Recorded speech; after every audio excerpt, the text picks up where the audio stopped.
Yine bir hadisinde Peygamber aleyhissalatu vesselam kâbir namazlar varada aydiya. Hayti bir adam ikinni bilen ertir namazını okudu, şol adam cennete girer deyipdir. Demek namaz diýilýän zat hemme günäden saklajak bolsa, namaz diýilýän zat da bizi ahirette cennete elçek zat. Yine bir hadisinde Peygamber aleyhissalatu vesselam aydiya: "As-salatu nurul mu'mini."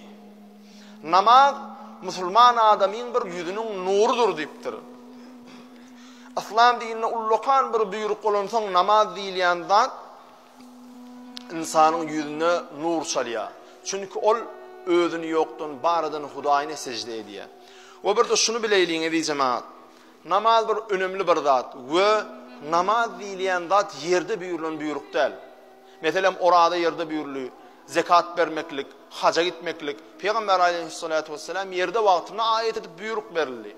Emma namaz diýilýän buyruk Peygamber aleyhissalatu vesselam'ın Ma'raja Allah'ın yanına giden wagtynda Ma'rajda buyurulan bir buyruk. Allah Teala önemli bir ibadet.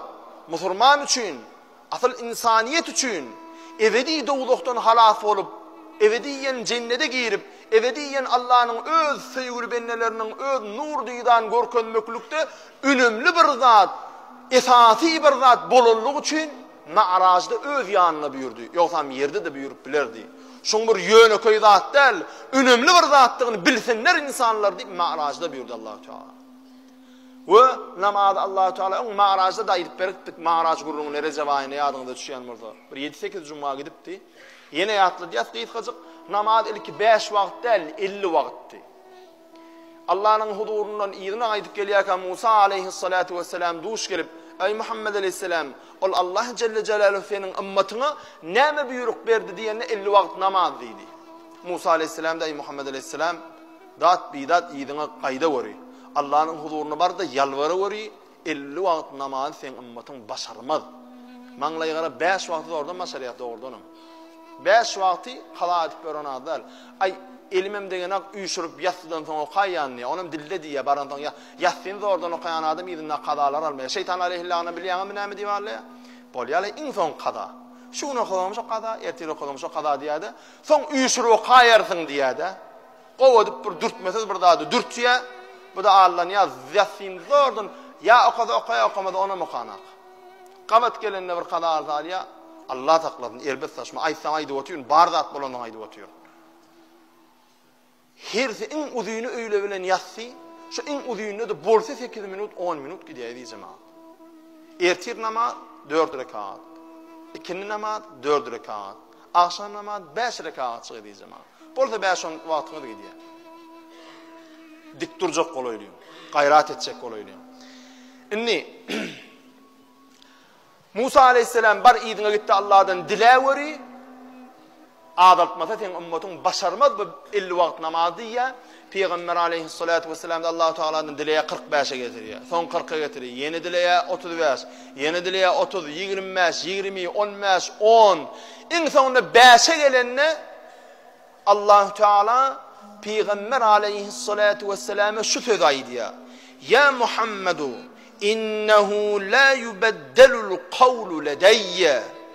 Ey Muhammed aleyhissalatu vesselam, söz inni ütgömez. Yani söz verdim 5 wagt bolýar diýip. Inni şol ütgömez. Namaz şu 5 wagtyna durur. Ýöne sany kemeleni bilen sogaby kemelmez. 5 wagt namaza 50 wagt namazyň sogabyny berernip Allahu Teala Peygamber aleyhisselamy buşlaýar. Ine bagtymyzyň çuwan ýeri şul. Bizim bagtyar yerimiz şul.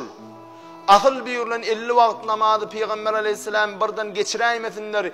Yeňil bolsun meniň ümmetime agyr düşäýmesin diýip yalvara 5 wagta düşürdi. Ýöne şol 5 wagta düşürdi de Allah celle celaluhu söýgüli dostu Muhammed aleyhisselama bolan söýgüsine hormatyna seret. 50 wagt 5 wagta düşürdüm.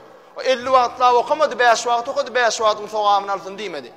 Ey Muhammed aleyhisselam gynanma. 5 wagta düşürdüm.